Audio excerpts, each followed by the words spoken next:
Babbar magana, wasu matan Kannywood sun nuna tsiraicinsu a fili a cikin wani bidiyo. Safara'u ta gudanar da wasan sallarta ta ba wa mutane mamaki, kamar yadda a yanzu haka za mu saka muku cikakken wannan bidiyon ku kalla. Babu shakka a yanzu haka matan Kannywood ɗin nan sun jawo wa kansu abin magana a duniya, domin kuwa sun fitar da tsiraicin jikinsu, domin kuwa bai kamata su fitar ba, kuma a yanzu haka mutane da yawa suna ta magana a kan wannan lamarin.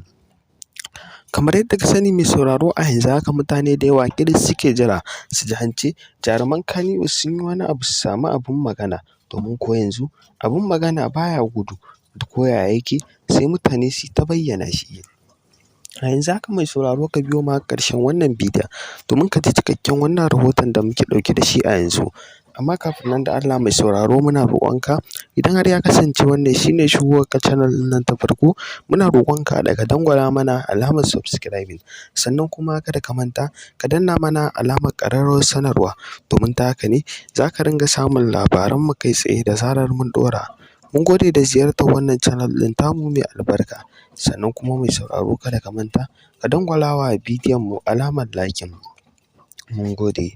Kamar yadda ka sani mai sauraro, a yanzu haka mutane da yawa suna ta zagin wannan masana'anta ta Kannywood, suna cewa babu abin da ake aikatawa a ciki face iskanci, kamar yadda kuma a yanzu haka mutane da yawa suna gujin wannan masana'anta, domin kuwa suna cewa ba abin alheri ake a ciki ba mata da maza.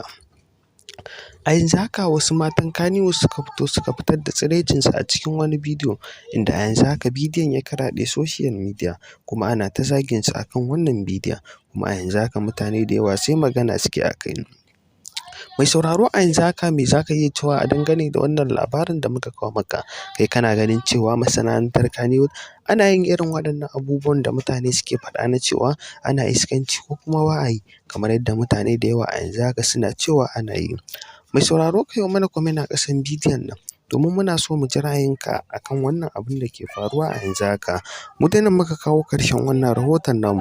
Ka dai kasance da wannan tasha a koda yaushe ta hanyar dangwala mana alamar subscribing, sannan kuma kada ka manta ka danna mana alamar ƙararrawar sanarwa domin samun labaranmu kai tsaye.